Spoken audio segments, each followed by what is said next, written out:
Hello students, very good morning to all of you. मैं अरविंद कुमार सिंह आप सभी लोगों का शिवराज मैथ्स क्लासेस में बहुत बहुत स्वागत करता हूं।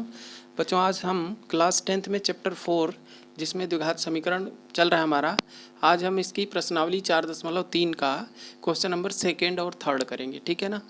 फर्स्ट क्वेश्चन हमने कर लिया है। यदि आपने इस एक्सरसाइज का क्वेश्चन नंबर फर्स्ट नहीं देखा है तो आप इसकी वीडियो डिस्क्रिप्शन बॉक्स में इसकी लिंक मिल जाएगी, आप वहाँ से देख सकते हैं। ठीक है।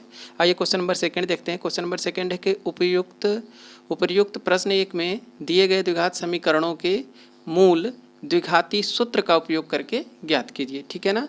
अब हमको क्या करना है कि द्विघाती सूत्र का प्रयोग करना है। द्विघाती सूत्र का मतलब श्रीधराचार्य का सूत्र का प्रयोग करके हमको इस द्विघात समीकरण को हल करना है। ठीक है ना। और पहले क्वेश्चन में हमने क्या किया था, पूर्ण वर्ग बना के हल करा था उसको। ठीक है ना। तो देखिए सॉल्यूशन कैसे देखेंगे।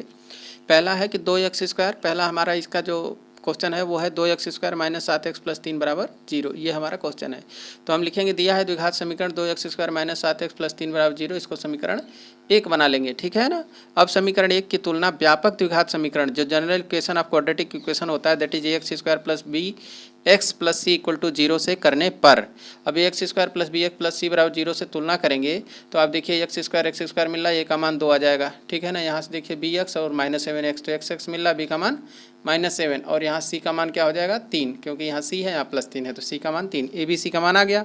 अब श्रीधराचार्य के सूत्र से हम लगाएंगे x बराबर -b ± करणी में b² - 4ac और पूरे के बटे 2a, ये सूत्र होता है आपका। ये ध्यान दीजिएगा, 2a पूरा यहाँ तक रहता है, ऐसा नहीं कि यहीं तक नीचे लिख लिया आपने।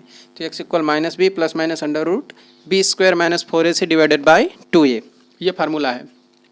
अब इसी फार्मूला में सिंपली आपको ए, बी और सी के मान जो दिए हैं उन्हीं को आपने जो निकाला उसको यहाँ रख दीजिए। देखिए x की जगह x लिखा, बराबर की जगह बराबर लिखा, माइनस की जगह माइनस लिखा, b का मान -7 है इसलिए ब्रैकेट में -7 लिखा है ना, ये माइनस सूत्र का है। फिर प्लस माइनस लगाएंगे, यहाँ भी है, फिर करणी बनाएंगे, अंडर रूट में b² है तो b की जगह हम क्या लिखेंगे -7 का स्क्वायर, फिर -4 का 4 हमने लिखा और a की जगह क्या है 2 है तो इसलिए हमने यहाँ 2 लिखा और c की जगह क्या है 3 है तो 3 लिखा और इनके बीच में कोई साइन नहीं तो वो गुणा है। ठीक है ना। अब बटे 2a, 2 और a का मान 2 की जगह 2। ठीक है। पूरा मान a b c की जगह जो जो दिया है आपको यहाँ पे वो सब यहाँ रख देना है। ओके। फिर x इक्वल होगा -7, फिर प्लस माइनस, फिर करणी में 7 का स्क्वायर क्या होगा -7 का स्क्वायर, -7 और इंटू -7, तो -7 और -7 क्या होगा, माइनस माइनस प्लस और 7 7 49 + 49, ये आ गया। फिर 4 दूनी 8, 8 3 24 -24, अब 2 दूनी 4 तो नीचे 4 आ गया। फिर ये 7 का 7 है प्लस माइनस, 9 में से 4 गया 5 और 4 में से 2 गया 2, 25 आ गया करणी में। ठीक है ना। करणी में 25 का क्या मतलब होता है, अब करणी में 25 का मतलब होता है 5 × 5 है ना, 5 × 5 करणी में है तो यहाँ से 5 बाहर आ जाएगा। ठीक है ना। तो इसलिए हमने यहाँ 5 लिखा है। तो ये 7 है प्लस माइनस और इसका हो गया 5, नीचे 4। अब यहाँ 2 कंडीशन है, एक प्लस के साथ एक माइनस के साथ, तो आप x बराबर लिखेंगे 7 + 5/4, फिर लिखेंगे 7 - 5/4। अब 7 और 5 जोड़ेंगे 12/4 और यहाँ 7 में से 5 गया 2, 2/4, इसको काट देंगे। ठीक है ना। तो क्या आ जाएगा 4 × 12, ये 3 हो जाएगा, यहाँ 2 × 2, 2 दूनी 4। ठीक है ना। तो 1/2, तो लिखेंगे अतः दिए गए द्विघात समीकरण के अभीष्ट मूल क्या आ जाएंगे, x बराबर, यहाँ x भी आप लिख सकते हैं, x बराबर 3 व 1/2 हैं। तो यही आपके अभीष्ट मूल हैं जिसको आपको श्रीधराचार्य सूत्र अर्थात द्विघाती सूत्र या क्वाड्रेटिक फार्मूला के हेल्प से निकालना था और आपने इस तरह से निकाला। ठीक है ना। आपको समझ में आ गया होगा। ओके। आइए बच्चों, अगला क्वेश्चन नंबर 2 इसका देखते हैं। सेकेंड पार्ट में लिखा है कि 2x² और +x - 4 = 0। अब इसको आपको द्विघात समीकरण को हल करना है, 2x² + x - 4 = 0 को। तो हल लिखेंगे, दिया है द्विघात समीकरण 2x² + x - 4 = 0, समीकरण 1 मान लेंगे। अब समीकरण 1 की तुलना x² + bx + c = 0 से करने पर, जैसे पिछले क्वेश्चन में किया, तो a का मान कितना आ जाएगा 2, x² मिल रहा है, a का मान 2, यहाँ से b का मान, यहाँ कुछ नहीं तो यहाँ 1 है। ठीक है ना। x का गुणांक कुछ नहीं तो 1 है तो b का मान 1 हो जाएगा और c का मान -4 हो जाएगा। ठीक है। a b c का मान निकल गया। अब आप श्रीधराचार्य के सूत्र से इसे हल करेंगे। लिखेंगे अब श्रीधराचार्य के सूत्र पे, तो क्या होता है x बराबर -b प्लस माइनस करणी में b² - 4ac/2a, तो x बराबर क्या होगा -1 बी का जगह क्या है 1 है, तो माइनस की जगह माइनस, बी का मान 1, फिर प्लस माइनस करनी में बी स्क्वायर मतलब 1 का स्क्वायर, फिर -4 की जगह 4, ए का मान 2 है और सी का मान -4 इसलिए ब्रैकेट में -4 लिखेंगे आप, ठीक है। और नीचे 2, ए का मान 2 तो 2 गुणे 2, क्योंकि यहाँ कोई चिन्ह नहीं तो यहाँ क्या है गुणा है, ठीक है। अब आगे इसको हल करिए तो -1 का तो -1 ही रहेगा और फिर प्लस माइनस लगा के 1 का स्क्वायर 1, ठीक, और 4 दूनी 8 और 8 चौक 32 और माइनस माइनस प्लस, तो ये प्लस 32 हो जाएगा और नीचे 2 दूनी 4 हो जाएगा। अब x बराबर -1 प्लस माइनस 32 और 1 33 और बटे में 4, ठीक। अब आगे 33 तो किसी का स्क्वायर है नहीं कि इसका स्क्वायर रूट निकाल नहीं सकते, वर्गमूल 33 कोई ऐसी संख्या नहीं जिसका उसी में गुणा करे 33 आए, तो इसलिए ये 33 का करणी में ही 33 रहेगा, ठीक है ना। ये क्या है, अपरिमेय संख्या है। अब x बराबर होगा -1 फिर प्लस करणी में 33/4 और फिर होगा -1 माइनस करणी में 33/4, ये 2 मान आ गए। अतः दिए गए द्विघात समीकरण के अभीष्ट मूल x बराबर -1 प्लस करणी में 33/4 और दूसरा -1 माइनस करणी में 33/4 हैं, ऐसा आप लिख देंगे, बस यहीं आपका आंसर हो जाएगा, ठीक है। आइए बच्चों क्वेश्चन नंबर 3 देखते हैं। इसका सेकेंड का थर्ड पार्ट हमारा है 4x² प्लस 4√3x प्लस 3 बराबर 0। अब इसको हल करना है तो हम लिखेंगे दिया गया द्विघात समीकरण 4x² प्लस 4 करणी में 3 इंटू x प्लस 3 बराबर 0 है, इसे समीकरण 1 मान लीजिए। अब समीकरण 1 की तुलना ax² plus bx plus c बराबर 0 से करने पर इसकी तुलना इससे कर दीजिए, तो a का मान क्या आ जाएगा 4 और b का मान क्या आएगा 4 करणी में 3 और c का मान क्या आ जाएगा 3, ठीक है। अब श्रीधरा 4 के सूत्र से x बराबर -b प्लस माइनस करणी में b² माइनस 4ac बटे 2a, तो माइनस की जगह माइनस, b का मान 4 करणी में 3 लिखा, फिर प्लस माइनस, फिर करणी में b² मतलब 4 करणी में 3 का स्क्वायर, फिर -4 सूत्र पे 4a की जगह 4 और c की जगह 3 सबका मान रख दिया और नीचे 2a का मान 4 है तो 4 लिखा। अब सबका मान रखने के बाद x बराबर क्या आ जाएगा -4 करणी में 3 है तो -4 करणी में 3, फिर प्लस माइनस। अब 4 करणी में 3 का स्क्वायर करेंगे तो क्या होगा 4 करणी में 3 गुणे 4 करणी में 3, तो 4 चौके 16, करणी 3 का क्या होगा केवल 3, तो 16 तियाँ 48 आएगा, ठीक है ना, समझ में आया। तो यहाँ पे -4 करणी में 3 रहेगा प्लस माइनस, अब इसका क्या होगा 16 गुणा 3, क्योंकि इसका हो गया 4 का 4 में 16 और इसका हो गया 3, और इधर भी 4 का 4 में 16 और गुणा 3, ठीक ना, 16 गुणा 3 माइनस 16 गुणा 3 मतलब 16 तियाँ 48 माइनस 16 तियाँ 48, ठीक है ना, 48 माइनस 48। तो अब क्या होगा -4 करणी में 3 प्लस माइनस 48 में 48 गया 0, और करणी में 0 का मतलब क्या होता है 0 ही होता है, ठीक है ना, क्योंकि 0 गुणे 0 लेके बाहर निकालिए 0 ही आ जाएगा। तो -4 करणी में 3 प्लस माइनस 0/8, तो 0 जोड़ने घटाने से कोई फर्क नहीं पड़ेगा, तो इसको हमने हटा दिया, तो -4 करणी में 3/8 आ गया। काट दीजिए 4 इकाई 4, 4 दूनी 8, तो क्या आ गया माइनस ये रहा 1/2 करणी में 3। इसी को आप लिख सकते हैं करणी में 3 का 1 में गुणा करणी में 3/2 माइनस का। अब एक ही मान इसलिए आया क्योंकि इसके दोनों मूल बराबर हैं, ठीक है ना। तो अतः दिए गए द्विघात समीकरण के अभिष्ट मूल x बराबर माइनस करणी में 3/2 और फिर माइनस करणी में 3/2 हैं, दोनों बराबर हैं। क्योंकि यहाँ पे आप d देख रहे हैं जो विविक्तकर होता है, d का मान 0 आ गया ना, यही होता है विविक्तकर, d बराबर होता है b² माइनस 4ac, ये विविक्तकर होता है डिस्क्रिमिनेंट। अगर इसका मान 0 आ जाए तो दिए गए समीकरण के मूल क्या होते हैं वास्तविक होते हैं और बराबर होते हैं, तो इसीलिए दोनों बराबर होंगे, क्योंकि एक ही मान इसीलिए आया कि इसके दोनों मूल बराबर हैं, ठीक है। उम्मीद है आप इस क्वेश्चन को समझ गए होंगे, ओके। आइए स्टूडेंट्स अगला क्वेश्चन देखते हैं, और क्वेश्चन 4 है, ये लास्ट है, पहले ये क्वेश्चन नंबर 2 का लास्ट पार्ट है। 2x² प्लस x प्लस 4 = 0, इसका हमें रूट्स फाइंड करना है।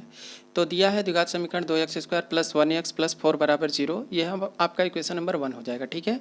अब समीकरण 1 की तुलना ax² plus bx plus c बराबर 0 से करने पर आपको a का मान 2 मिल जाएगा, b का मान 1 मिल जाएगा और c का मान 4 मिल जाएगा, ठीक है। अब श्रीधराचार्य के सूत्र का प्रयोग कर लीजिए, लिखिए x बराबर -b प्लस माइनस करणी में b² माइनस 4ac/2a, ये फार्मूला है। अब x बराबर लगाइए, b का मान देखिए 1 है तो -1 प्लस माइनस करणी में b² मतलब 1 का स्क्वायर माइनस 4 की जगह 4, a की जगह पे 2 और c की जगह पे 4 लिखना है, नीचे बटे 2a, 2 की जगह 2, a का मान 2 तो 2 × 2 हो जाएगा -1, फिर प्लस माइनस 1 का स्क्वायर 1 ही होगा, 4 दूनी 8 और 8 चौक 32 होगा, -32/4 होगा, ठीक है। अब x बराबर लिखिए आगे -1, फिर करणी में कितना होगा 32 में से 1 जाएगा तो 31 बचेगा और माइनस का तो -31/4, ठीक है ना। x बराबर तो -1 प्लस करणी में -31/4 और -1 फिर माइनस करणी में -31/4, है ना, ये आपके दो मूल आएंगे जो कि वास्तविक नहीं होंगे, काल्पनिक होंगे, क्योंकि करणी में -31 आ रहा है। तो करणी में माइनस वाली संख्याएं क्या होती हैं, इमेजिनरी होती हैं, काल्पनिक होती हैं, अनरियल होती हैं, वास्तविक संख्याएं नहीं होती हैं। इसके बारे में इंटरमीडिएट में आप पढ़ेंगे, है ना, एक चैप्टर आएगा, है ना, तो उसमें आप पढ़ेंगे, ठीक है ना। आयोटा का प्रयोग होगा यहाँ पे।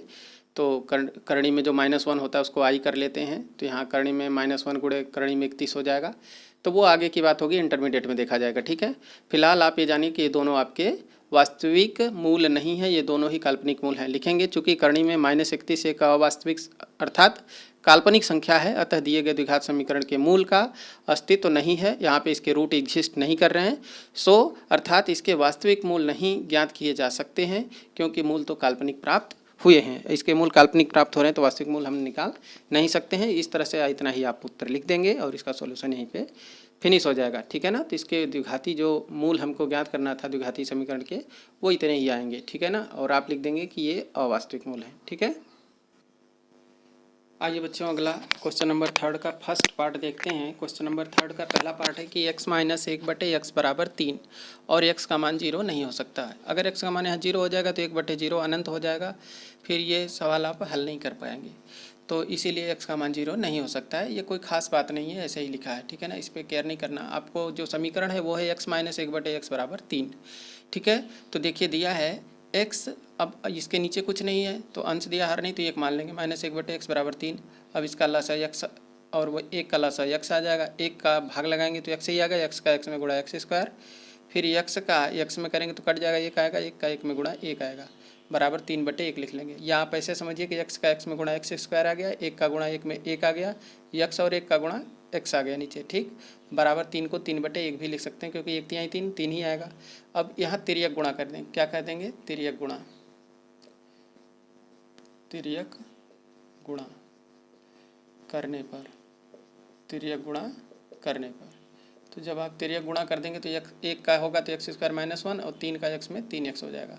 फिर x² को 1x² लिख दीजिए, 3x को इधर जाए -3x, फिर ये -1 बराबर 0, ये समीकरण 1 बन गया।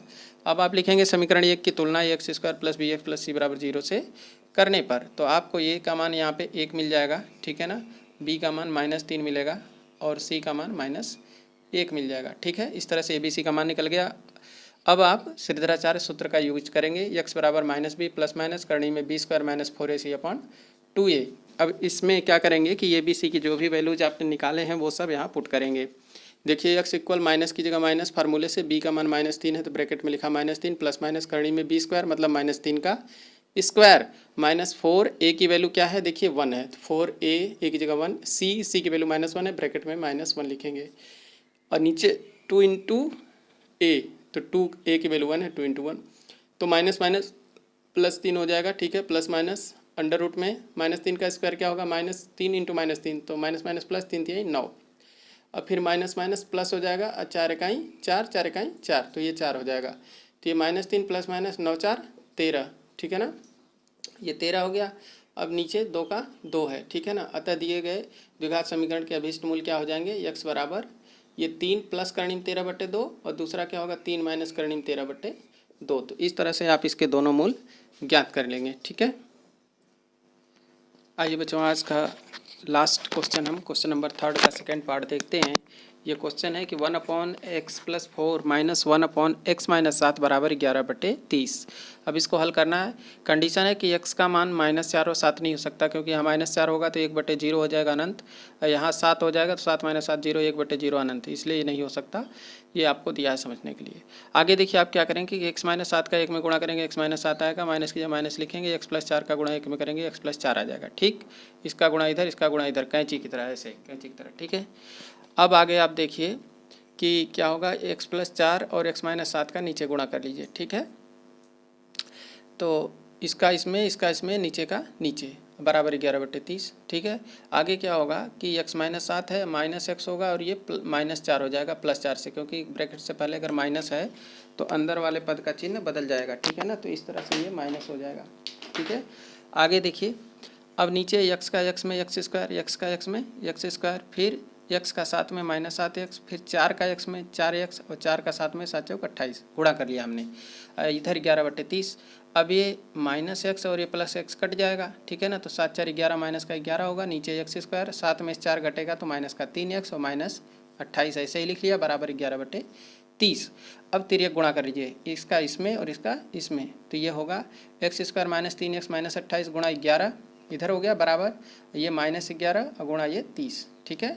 अब ये x² - 3x - 28 बराबर क्या होगा -11 गुणे 30, और ये गुणा में 11 है तो नीचे आके भाग में हो जाएगा, ये 11 से 11 कट जाएगा, माइनस का 30 यहाँ बच जाएगा। ये तो आप पूरा लिख ही लेंगे, x² - 3x - 28 बराबर -30, ठीक है। अब -30 को लेफ्ट साइड भेजिए, तो x² - 3x - 28 और +30 बराबर 0 होगा। फिर x² - 3x, 30 में से 28 गया, प्लस का 2 क्योंकि 30 बड़ा है बराबर 0। ये समीकरण 1 बना। अब समीकरण 1 की तुलना x² + bx + c बराबर 0 से करने पर जैसे पिछले क्वेश्चन में किया, तो a का मान यहाँ पे क्या मिल जाएगा आपको 1, ठीक है ना। b का मान -3 दिख रहा है और c का मान 2, ठीक है ना। ये bc का मान आ गया। आप सूत्राचार्य का सूत्र लगाइए, तो x बराबर होगा -b प्लस माइनस करणी में b² - 4ac/2a, तो माइनस दिया माइनस, b की वैल्यू -3 है ना, ये रही। फिर प्लस माइनस √b² मतलब -3 का स्क्वायर, फिर -4 फार्मूले से, और a का मान 1 और c का मान 2, और नीचे 2, a का मान 1, सब रख दिया a b c का मान। अब ये होगा x = +3 क्योंकि माइनस माइनस +3, फिर प्लस माइनस 3 का स्क्वायर 9 हो जाएगा, और 4 इकाई 4, 4 दूनी 8 होगा, नीचे 2 इकाई 2, तो ये +3 फिर प्लस माइनस 9 में से 8 गया 1। अब करणी में 1 को 1 गुणा 1 लिख सकते हैं ना, ये कहीं 1 ही आएगा और ये बाहर आ जाएगा, तो 3 + -1/2, ठीक।